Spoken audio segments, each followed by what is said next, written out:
नमस्कार, बहुत स्वागत है आप सभी का। मैं हूं आपके साथ नैना यादव, लेकर हाजिर हूं हमारा खास शो आक्रमण। आक्रमण की हुंकार से धरती धधक रही है, हथियारों की बारूदी बारिश से पूरी दुनिया में दहशत का सन्नाटा है। ताकत की इस भयानक जोर आजमाइश ने दुनिया के बाकी मुल्कों को बहुत बड़े इम्तिहान में डाल दिया है, क्योंकि इस महायुद्ध में सिर्फ मिसाइलें और बम ही इंसानों की जान नहीं ले रहे, बल्कि पूरी दुनिया की अर्थव्यवस्था को धू धू कर जलाकर राख कर रहे हैं। और जंग की इस विभीषिका को समझने के लिए हम आपको दिखाते हैं वो तमाम 3 तस्वीरें जो बताती हैं कि इस वक्त तबाही का चक्रव्यूह कितना खौफनाक हो चुका है। देखिए, ये 3 तस्वीरें आपके सामने हैं। पहली तस्वीर, समंदर में ईरान का एक छत्र दबदबा। जिस स्ट्रेट ऑफ हॉर्मुज पर अमेरिका अकेले चौधरी बनने की फिराक में था, ईरान ने ट्रंप और पेंटागन की बची कुची साख को समंदर की लहरों में डुबो दिया। तेहरान का मिशन कामयाब दिख रहा है। दुनिया के ज्यादातर मालवाहक जहाज अब अमेरिका के फरमान को ठुकराकर ईरान की इजाजत से आगे बढ़ रहे हैं। संदेश साफ है, दुनिया को अब अमेरिकी चौधराहट पर नहीं बल्कि ईरान के नियंत्रण पर भरोसा मजबूरन करना पड़ रहा है। और जो दूसरी तस्वीर है वह है बारूद के बवंडर की। यहाँ पर झुलसती खाड़ी। पश्चिमी एशिया के हर गुजरते दिन के साथ जंग की आग बेकाबू होती जा रही है। जो बारूदी बवंडर स्ट्रेट ऑफ हॉर्मुज से उठा था, वो अब बाबल मंदेब तक यलगार मचा रहा है। यानी आसमान से बरसती मिसाइलें और सुसाइड ड्रोन्स पूरे खाड़ी देश को एक खौफनाक खंडर में तब्दील करने पर आमदा है। और तीसरी तस्वीर, रूस की पस्त होती अर्थव्यवस्था की। यूक्रेन के राष्ट्रपति ज़ेलेंस्की अब सिर्फ मोर्चे पर फौजी वार नहीं कर रहे, बल्कि रूस की आर्थिक रीढ़ पर सीधे हमला बोल रहे हैं। ज़ेलेंस्की अपनी रणनीति पर अडिग हैं। रूसी तेल डिपो और रिफाइनरीज पर यूक्रेन के ड्रोन काल बनकर टूट रहे हैं। और ये जंग अब रूस के खजाने को भारी नुकसान पहुंचाने वाले मुकाम पर पहुंच चुकी है। बताएंगे आपको आक्रमण की एक एक तस्वीर विस्तार से। तो चलिए बात कर लेते हैं इस समय की बड़ी वॉर ब्रेकिंग की। इस समय की बड़ी खबर, अमेरिका सऊदी का ईरान की प्रॉक्सी पर जबरदस्त अटैक। बड़ी वॉर ब्रेकिंग, एक बार फिर से बड़ा तनाव मिडिल ईस्ट में। इस बार अमेरिका और सऊदी ने मिलकर ईरान की कई प्रॉक्सी ठिकानों पर अटैक किए हैं। पूर्वी इराक में ईरान के प्रॉक्सी पीएमएफ पर अटैक हुआ। ईरान समर्थित पीएमएफ के 8 लड़ाके मारे गए, कई घायल हो गए हैं। लॉजिस्टिक्स और बताए जा रहे वेपन साइट पर भी बड़ा हमला किया गया है, जो तनाव को और भी ज्यादा बढ़ाता है। और आइए अब आपको बताते हैं कि ईरान के एक और प्रॉक्सी संगठन पॉपुलर मोबिलाइजेशन फोर्स यानी पीएमएफ के बारे में। आखिर क्या है ये संगठन? दरअसल इसका पूरा नाम है पॉपुलर मोबिलाइजेशन फोर्स यानी कि पीएमएफ। आइए आपको बताएं। दरअसल अब बताया जाता है पॉपुलर मोबिलाइजेशन फोर्स जो है पीएमएफ, अब ये बड़ी एक तनाव की वजह बन चुकी है। बताया जा रहा है आईएसआईएस के खिलाफ साल 2014 में इस संगठन का एक तरह से निर्माण हुआ था, लेकिन इसके साथ ही आधिकारिक तौर पर इराक सरकार के अधीन ये आ गई थी। अब ताकत भी जान लीजिए पीएमएफ की। पीएमएफ संगठन में करीब 2 लाख लड़ाके हैं। कई मिलिशिया गुट इसमें शामिल हैं। बद्र ऑर्गेनाइजेशन, कताइब हिजबुल्लाह, असाइब अहल अल हक या कताइब अल इमाम अली, सराया खुरासानी, ये तमाम ऐसे मिलिशिया गुट हैं जो कि इस तरह से पीएमएफ का बड़ा हिस्सा है। अब ईरान को भी बड़े स्तर पर समर्थन करते हैं। बताया जा रहा है कि ईरान समर्थित ये गुट माने जाते हैं जिनका समर्थन ईरान की तरफ से किया जाता है, उनको सहयोग किया जाता है। और ये ना सिर्फ अमेरिका, ना सिर्फ इजराइल, बल्कि सऊदी अरब के लिए भी बड़ी चुनौती बन गए हैं। और यही वजह है कि एक बार फिर से ईरान की मजबूत ताकत अलग अलग देशों के लिए बड़ी तनाव की वजह एक तरह से बनी हुई है। बढ़ते हैं आगे, बात कर लेते हैं अगली बड़ी वॉर ब्रेकिंग की। ईरान लगातार अमेरिकी बेसिस पर कर रहा है बड़े हमले, बड़े अटैक। ईरान बड़े हमले कर रहा है अमेरिकी बेसिस पर। जॉर्डन में मौजूद अमेरिकी बेस पर अटैक किया गया है। जी हां, जॉर्डन में अमेरिकी बेस को हमले पर निशाने पर लिया गया। जॉर्डन में एयर डिफेंस सिस्टम को अब एक्टिवेट किया जा चुका है। बताया जा रहा है कि ईरान की तरफ से मिसाइल अटैक हुआ। इन मिसाइलों को रोकने की कोशिश लगातार की जा रही है। जॉर्डन की तरफ से ऑफिशियल स्टेटमेंट भी आया। अमेरिकी हमले रुकने के बावजूद ईरान लगातार बड़े हमलों को अंजाम दे रहा है और आने वाले वक्त में ये तनाव और बढ़ता हुआ नजर आ रहा है। चलिए बढ़ते हैं आगे। ईरान की आक्रामकता पर सैंटकॉम का बड़ा दावा किया जा रहा है। इस समय की बड़ी वॉर ब्रेकिंग, ईरान की आक्रामकता पर सैंटकॉम ने क्या बड़ा दावा किया? ईरान की तरफ से जो हमले किए गए, सैंटकॉम दावा कर रहा है यूएस सेना के ठिकानों पर ईरान ने कई मिसाइलें दागी हैं। ईरान के सभी हमलों को अमेरिका ने फिलहाल रोक दिया है। अमेरिकी फोर्सेस सतर्क हैं और पूरी तरह से तैयार हैं। ये बड़े दावे किए जा रहे हैं सेंटकॉम की तरफ से, यानी अमेरिका की तरफ से। ये कहा गया कि अमेरिकी फोर्सेस अलर्ट मोड पर है। ईरान जो भी हमले कर रहा है उन्हें कंट्रोल किया जा रहा है और ईरान के हमलों का जवाब देने के लिए अमेरिका पूरी तरह से तैयार है। खाड़ी में अमेरिका की हेकड़ी निकल गई। 2 हफ्ते तक लगातार बमबारी, जमीन से लेकर आसमान तक बारूद की बौछार। लेकिन जब बात आई स्ट्रेट ऑफ हॉर्मुज की तो ट्रंप का सारा गुरूर हो गया पानी पानी। एक रिपोर्ट ने वॉशिंगटन के होश उड़ा दिए हैं। जहाजों पर कंट्रोल अमेरिका का नहीं बल्कि तेहरान का चल रहा है, ये रिपोर्ट दावा करती है। समंदर का बादशाह अब अमेरिका नहीं बल्कि ईरान का रिवॉल्यूशनरी गार्ड्स बन चुका है, यानी IRGC। दिखाते हैं आपको खाड़ी की ये सबसे बड़ी ग्राउंड रिपोर्ट।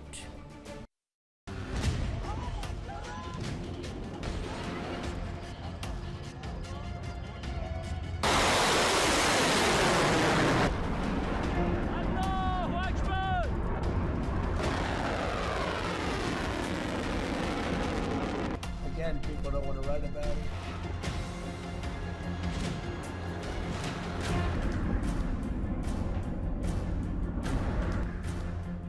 होर्मुज का मुहाना, दुनिया का सबसे खतरनाक समुद्री रास्ता, और तेहरान की वो चाल जिसने सुपर पावर अमेरिका को बैकफुट पर ला दिया है। दावे तो बड़े बड़े किए गए थे। कहा गया था कि अमेरिका ओमान के तट से जहाजों के लिए सुरक्षित रास्ता बनाएगा, लेकिन हकीकत मैरीटाइम एजेंसी के एक सनसनीखेज आंकड़ों में छिपी है।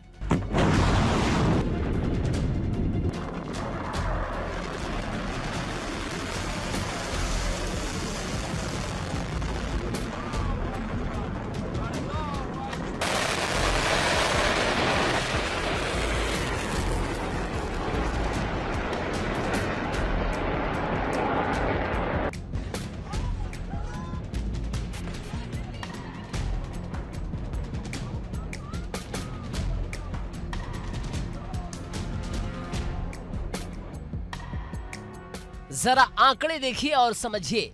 शनिवार से सोमवार के बीच होर्मुज से 78 जहाज गुजरे।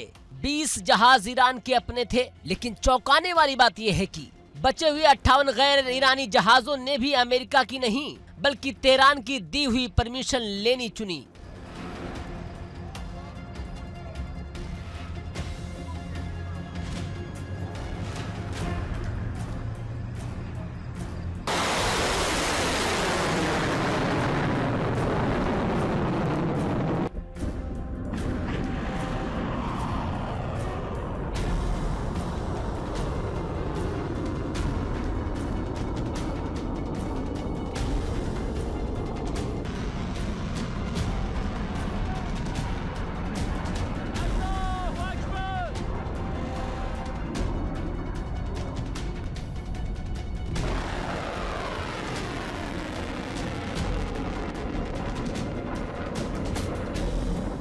अमेरिका जिस ओमान रूट का ढोल पीट रहा था, उस रास्ते पर एक भी समुद्री टैंकर जाने की हिम्मत नहीं जुटा सका।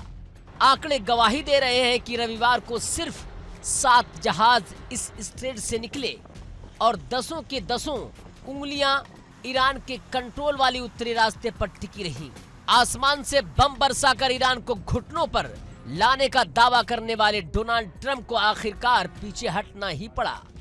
2 हफ्ते की लगातार बमबारी के बाद अमेरिका ने अचानक हमले रोक दिए हैं।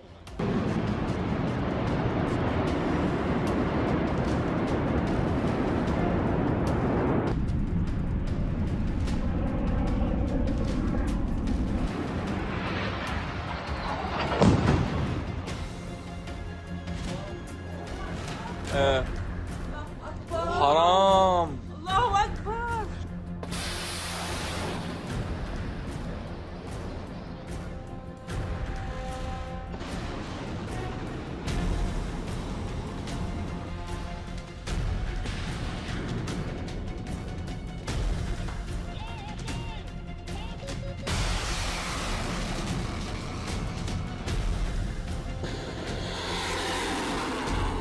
सफाई क्या दी है?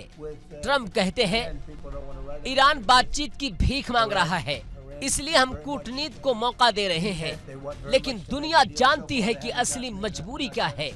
अमेरिकी नाकेबंदी का ढोल पीटा जा रहा था, लेकिन ईरान के खर्ग आइलैंड लोडिंग टर्मिनल पर रविवार को 24 तेल टैंकर कतार में खड़े अपनी बारी का इंतजार करते दिखे। यानी अमेरिका की पाबंदियां बेअसर साबित हुई और ईरान की तेल सप्लाई टस से मस नहीं हुई।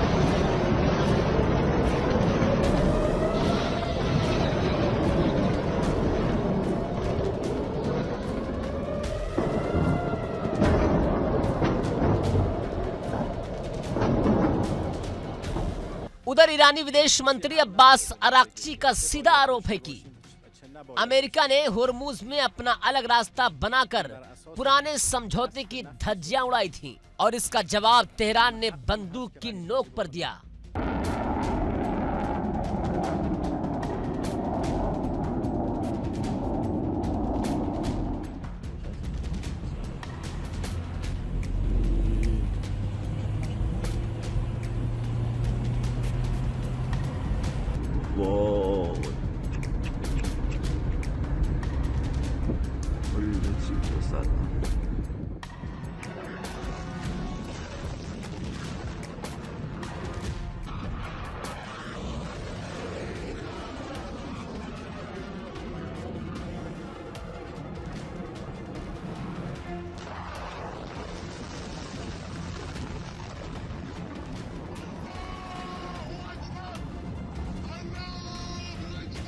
जो ईरान के तय रास्ते से भटका उसका क्या अंजाम हुआ, ये खबर पूरे अंतर्राष्ट्रीय शिपिंग बाजार में खौफ पैदा करने के लिए काफी है।